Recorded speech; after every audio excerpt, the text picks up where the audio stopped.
વિદ્યાર્થી મિત્રો નીટ 2025 ની એક્ઝામ ની અંદર OMR શીટ કેવી રીતે ફિલઅપ કરવી, કઈ કઈ માહિતી ફિલઅપ કરવાની છે, પ્રોપર ટાઈમ મેનેજમેન્ટ કેવી રીતે કરવું કે જેથી પેપર છૂટી ના જાય અને એકદમ વ્યવસ્થિત રીતે OMR શીટ ફિલ થાય. તો આ તમારા દરેક ડાઉટ નું સોલ્યુશન લઈને હું આવી ચૂક્યો છું. નમસ્કાર વિદ્યાર્થી મિત્રો, સ્વાગત છે આપ સર્વેનું આપ સૌની મનપસંદ YouTube channel chemistry by Nimesh sir ઉપર. અને આજના આ સેશન ની અંદર વિદ્યાર્થી મિત્રો નીટની એક્ઝામ આપવા તમે જાઓ છો ત્યારે તમારી OMR શીટ કેવી આવશે, બરાબર છે, ટાઈમ મેનેજમેન્ટ કઈ રીતે હશે, સંપૂર્ણ ઇન્ફોર્મેશન આજના વિડીયોની અંદર મળવાની છે. તો વિદ્યાર્થી મિત્રો આ OMR શીટ તમને જે દેખાઈ રહી છે આ OMR શીટ છે નીટ 2024, બરાબર છે. તમને ખ્યાલ છે નીટ 2025 ની અંદર નિયમો ચેન્જ થયા છે, પેપર પેટર્ન ચેન્જ થઈ છે. શું ચેન્જ થઈ છે? તો નીટ 2024 ની અંદર 200 MCQ આવતા, એના માટે 200 મિનિટનો સમય મળતો, બરાબર છે. અને આની અંદર સેક્શન A અને સેક્શન B સિસ્ટમ આવતી, એટલે કે ઓપ્શન તમને મળતા.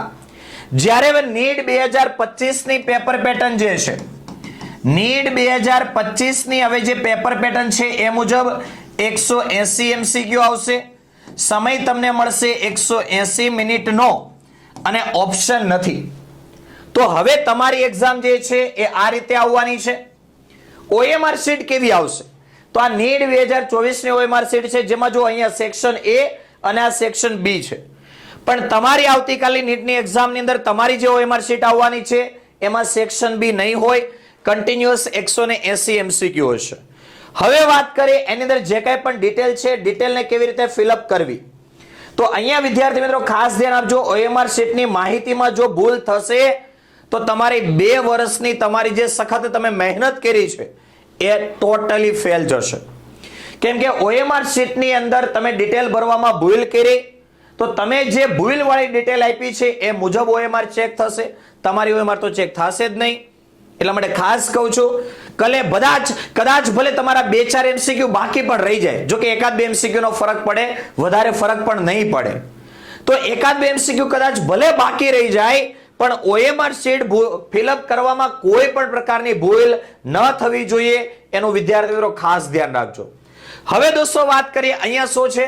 તો અહીંયા OMR શીટની સાઈડનો જે ભાગ છે, બરાબર, OMR શીટની સાઈડનો આ જે ભાગ છે ત્યાં નાના નાના બારકોડ્સ હોય છે.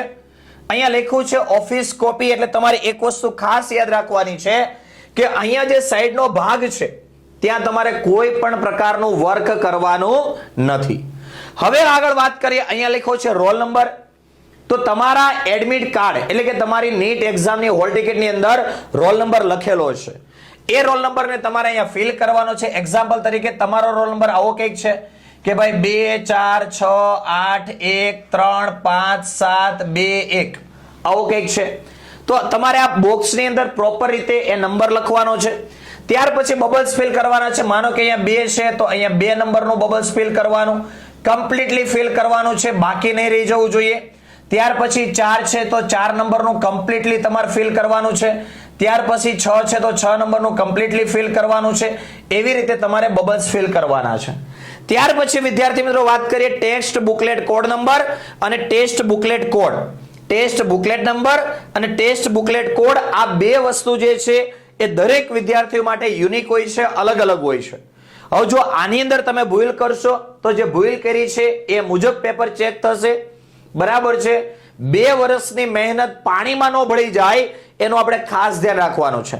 તો તમને જે પ્રશ્નપત્ર આપવામાં આવે છે, ક્વેશ્ચન પેપર આપવામાં આવે છે, એમાં સાઈડમાં લખ્યું છે ટેક્સ્ટ બુકલેટ નંબર. તમને જે નંબર ત્યાં લખેલો છે તમારા ક્વેશ્ચન પેપરની અંદર એ તમારે અહીંયા લખવાનો છે. એક્ઝામ્પલ તરીકે 2 4 1 3 4 2 3 આવું કંઈક છે તો ઉપર લખી દેવાનો છે. ત્યાર પછી બબલ્સ ફિલ કરવાના છે. એક્ઝામ્પલ તરીકે અહીંયા 2, ત્યાર પછી છે 4, ત્યાર પછી છે 1, તો તમારે આ રીતે બબલ્સ ફિલ કરવાના છે. ત્યાર પછી છે ટેક્સ્ટ બુકલેટ કોડ, એ પણ તમારે ચેક કરી લેવાનું છે. ત્યાર પછી અહીંયા લખ્યું છે જો આન્સર શીટ નંબર, એ પણ અહીંયા પ્રિન્ટ થયેલો હશે. તો વિદ્યાર્થી મિત્રો હવે તમારે અહીંયા ખાસ ધ્યાન રાખવાનું છે. અહીંયા લખ્યું છે ડિક્લેરેશન બાય ધ કેન્ડિડેટ. ત્યાર પછી અહીંયા લખ્યું છે signature with time in running handwriting. નીચે લખ્યું છે candidate name, mother name, father name, left hand thumb impression અને સિગ્નેચર ઓફ ઇન્વિજિલેટર.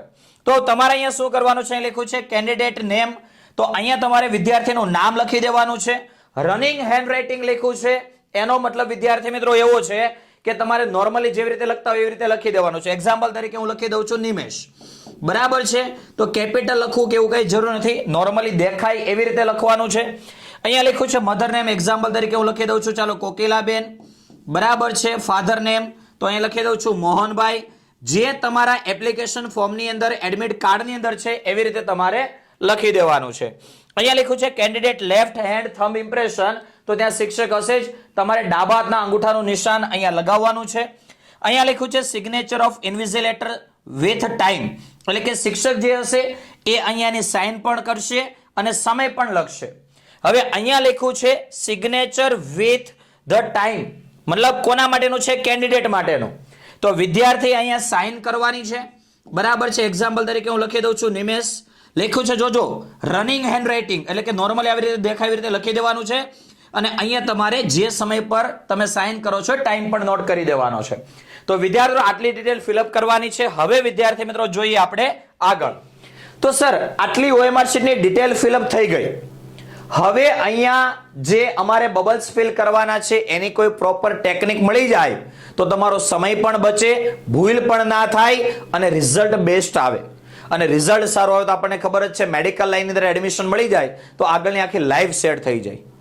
ઘણા વિદ્યાર્થી એવું કહેતા મેં જોયા છે કે સર ટાઈમ ઘેટો એટલે OMR શીટ ફિલ કરવાની થોડી ઘણી બાકી રહી ગઈ, આવડતું તો છતાંય પેપર છૂટી ગયું. આવું ન થાય, બરાબર. બીજી વસ્તુ એવું પણ મેં ઘણીવાર સાંભળ્યું છે કે સર બીજો MCQ નો આન્સર બીજા કોઈમાં ટીક થઈ ગયો એટલે કે આડાવડું થઈ ગયું એટલે બાકીની આખી સિરીઝ ખોટી પડી. તો આવું ના થાય એટલા માટે તમારે શું કરવાનું છે, તો વિદ્યાર્થી મિત્રો ઘણા લોકો એવું કરતા હોય છે કે આખે આખું ક્વેશ્ચન પેપર સોલ્વ કરે અને ત્યાર પછી OMR શીટમાં ફિલઅપ કરે.